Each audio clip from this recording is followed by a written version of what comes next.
Ahojte, vítam vás pri novom videu kanálu Vojnová história, fakty a zaujímavosti, v ktorom si povieme o Michalovi Stránkovi, slovenskom mariňákovi z legendárnej fotky na Iwo Jime.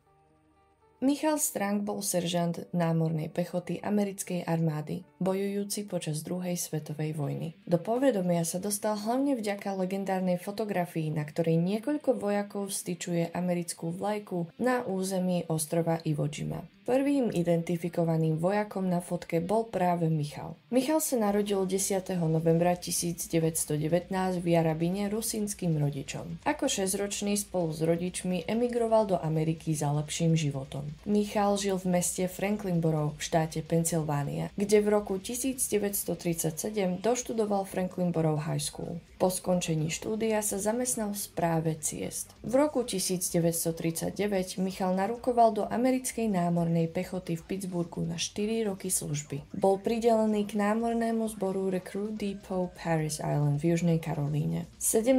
januára 1941 bol presunutý do veliteľskej roty Post Troop a potom do dočasnej roty W na ostrove Paris. Počas jeho výcviku absolvoval pôsobenia aj na Kube a prešiel si aj preveleniami v rôznych útvaroch námornej pechoty. 23. apríla 1941 bol povýšený do hodnosti desiatnika. 26.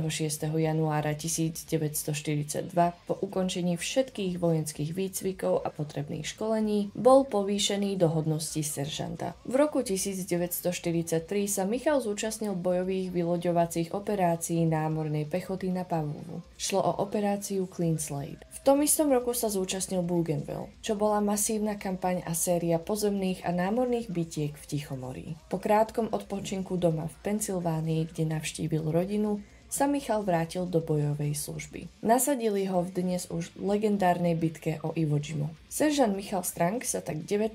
februára 1945 zúčastnil na vylodení 2. práporu 28. námornej pechoty na pláži Green Beach v južnej časti Iwo Jima nedaleko hory Suribachi. Úlohou 28.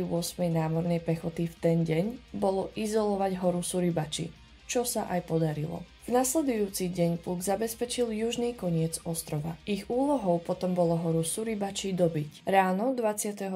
februára sa operácia podarila a tak podplukovník Chandler W. Johnson nariadil dôstojníkovi roty E nadporučíkovi Haroldovi Schriererovi, aby vzal hliadku o veľkosti čaty na horu Suribachi. Došlo tak k zostaveniu 40-člennej hliadky, ktorá vstýčila prvotnú vlajku, aby ju bolo možné vidieť aj z druhej strany ostrova, kde ešte prebiehali aktívne boje. Podľa veliaceho ale vlajka nebola dostatočnej veľkosti. A tak došlo k druhej operácii, ktorej sa zúčastnil aj Michal. Celej tejto výprave velil samotný Michal, ktorý spolu s Harlom Blockom, Haroldom Kellerom, Franklinom Suslim, Haroldom Schultzom a Ira Hayesom vstýčili vlajku, pričom štábny fotograf zachytil dnes už legendárnu snímku, ktorá je známa po celom svete. Michal žiaľ padol 1. marca 1945 po zásahu šrapnelom z americkej lode, keď do piesku kreslil náčrt novej akcie. Zomrel ako 25-ročný.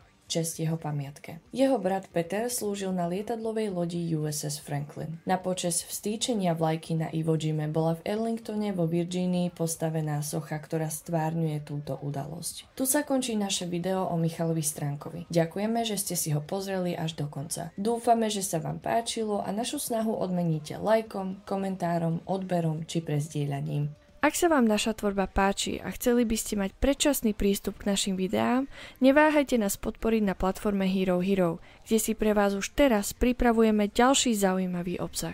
Link nájdete v popise. Vaša podpora nás posúva vpred. Ďakujeme. Dovidenia pri ďalšom videu.